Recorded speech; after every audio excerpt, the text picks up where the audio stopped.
Good evening. My name is John Dillon, and I developed the Race Control Clock and Log application, or RCCLA for short. It's designed to run on Windows computers. I built and designed it on a Windows 10 box, but it should run from Windows 7 up to whatever's current, including 11. And if you have a touchscreen laptop, when you run the program, you'll find the touchscreen is particularly useful because all of the buttons that are available can be touched on your screen instead of having to move your mouse or trackpad. I have not got any plans to port the software to other environments such as Linux or Macintosh or tablets. The program provides two basic functions, a pair of clocks for managing boards and sessions, and more importantly, a full-featured set of logging tools for keeping track of activities that happen on the racetrack. This series of videos will introduce you to the different features available in the program. And this first video will show you how to install, launch, and terminate the program, as well as how to access help to answer your questions. So let's get started. Here you see the website widgetteamsoftware.com/RCCLA, RCCLA.htm. And it provides you with the basic information about the software, including a place to download it. So you go down here, you see to download the latest version, you right-click on this and choose Save File As, or if you're using Firefox, it may say Save Link As, and then it'll pop up a location for you to specify where you want to save it.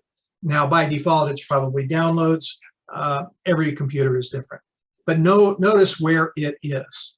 Once you've downloaded it, then you can open that folder, such as here, and you'll notice now raceclock.zip exists, and from here you can unzip it using the unzip tool of your choice. I happen to have WinZip installed, so I'll choose WinZip and I'll say extract to here. So what will happen now is the actual executable program for RCCLA will be available to you right here. And as you can see, there it is. I deliberately designed it so it does not use a collection of DLLs or any other technobabble stuff, does not access the registry. It's just this one program, and then as you use the program, it will create or use track configuration files and log files for you. To start the program, we simply double-click on the EXE. And when I do, the first time, Windows may interrupt here and say, oh, it's an unrecognized app. I'm not real fancy. I'm not a published Microsoft application designer guy. So if I click on more info, it says unknown publisher. That's me for this application. At this point, I would then say run anyway. Now, at this point, the program is going to initialize. If it's the first time you've run the program, it will also create a series of track configuration files, including one called a generic track config file. And you are prompted for which one you want. To start with, choose that generic track configuration file. These others are files that I've built over time, which, by the way, you can download from that website that I just mentioned. Once I've picked it, I can either double-click on it or just highlight it and select Open. Next, it's going to ask me for the log file. Where do I want to save my race control logs? By default, it creates it under a name of race log with the year, month, date appended to it. I'm going to say, let's save it as demonstration1.txt. And these are plain old text files that it will create. Once it has done that, now we see a variety of things here on the screen. The left-hand side here relates to, the top left relates to the clocks that I mentioned. Here is a clock, the board, if you will, for counting down until the time we release cars on course. So 5-minute board initially. This is the session clock. So we could specify, for example, that we want a 20-minute session. And then the next area down here provides us with some additional options that we'll cover in a bit. This middle section has more options relating to calls, typically common things like the starter telling you that you're halfway through a session, or scoring telling you last lap and giving you an option to specify a car number, or the checkered flag is fallen, or the course is clear, and so on. This big window here is the log window. Everything that you log will be stored here, and when it gets full, you will see scroll bars here, as well as left and right.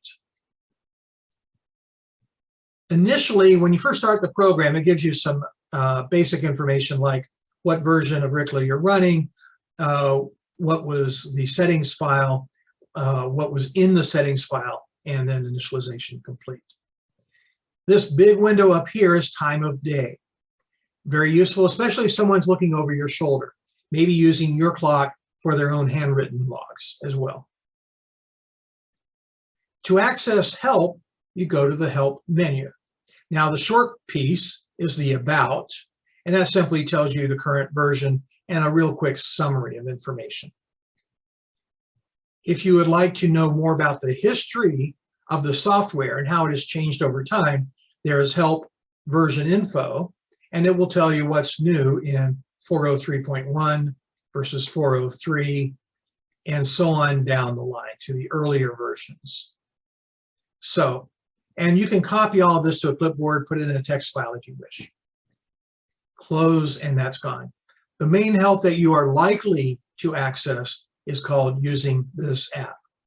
And here is a bunch of information about the app, what system requirements there are, preliminary information, how to start it, and what's on the main menu, main window, and all that other good stuff. I'll close that as well. Now I will mention that that same information, the help information and the version info, is available here on the website as well. About this app, system requirements, that all looks very familiar to you, except that it's formatted for a web page. Now, here we are in the program again. The last piece that I'll show you at this point, before we get into the actual functionality, is how you can exit the program. Option 1, File, Exit.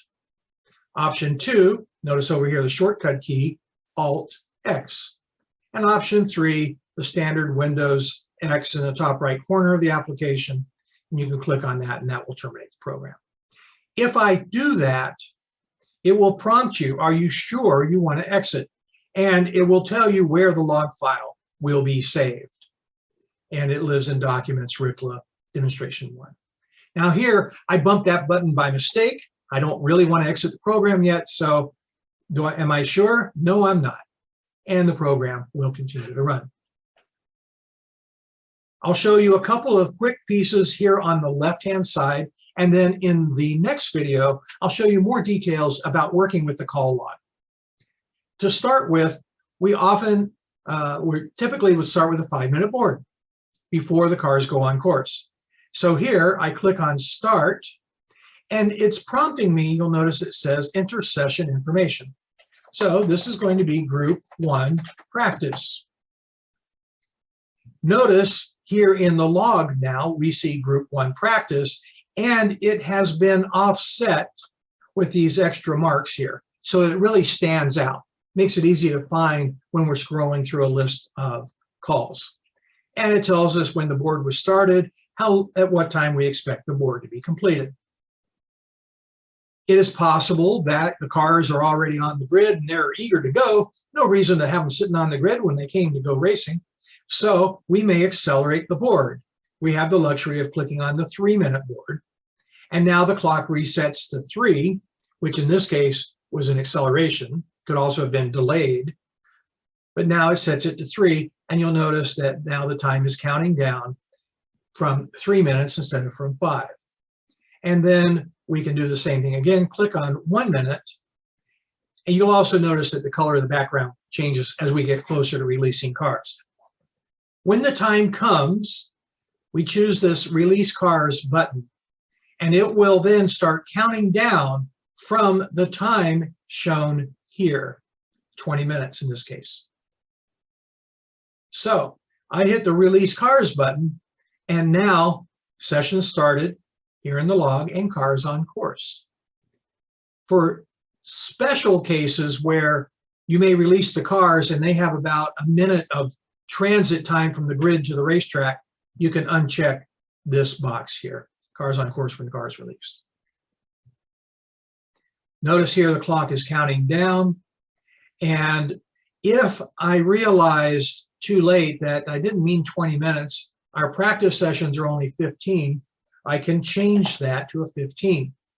The clock here still shows whatever's left of that 20. But when I tab out of the field, I'm hitting the tab key on my computer here, it says, you change the duration. Do you want it to apply to the current session? Yes, I want it to have been a 15-minute clock. I say yes, and notice right now it shows 19 minutes to go.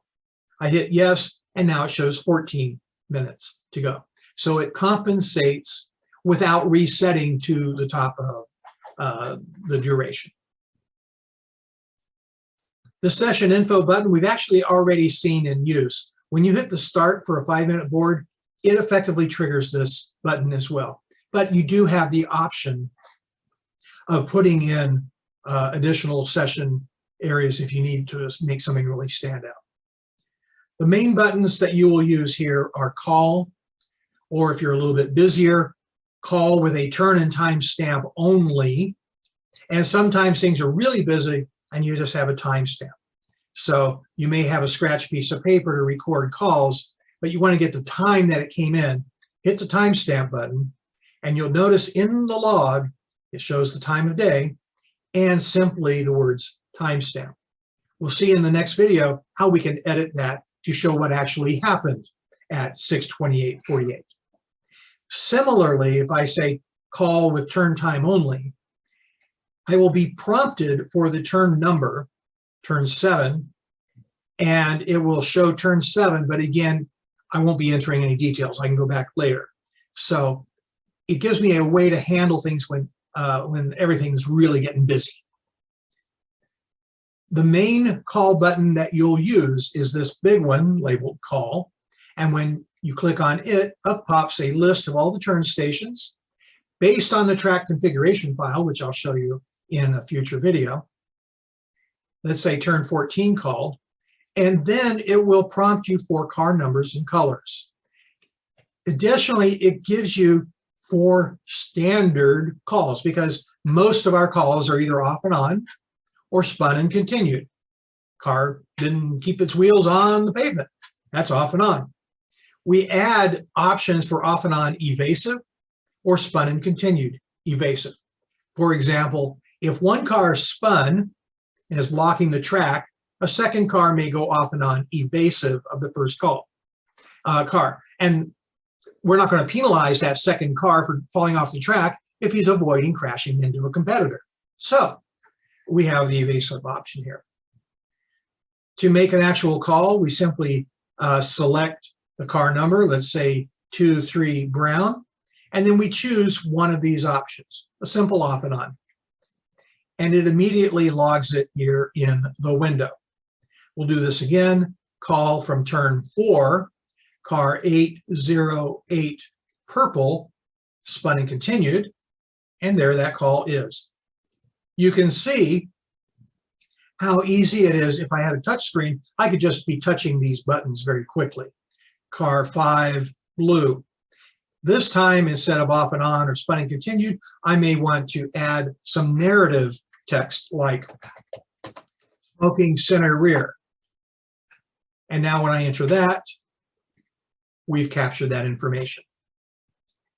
That's the basic information, the basic usage of the program. Again, when we're all done, we would simply click on this X or choose the shortcut key or go to File, Exit. Next video, I will show you more about logging in greater detail, as well as how to take advantage of these other buttons, and in particular, what happens when you choose the Courses Clear button. If you have any questions, let me know.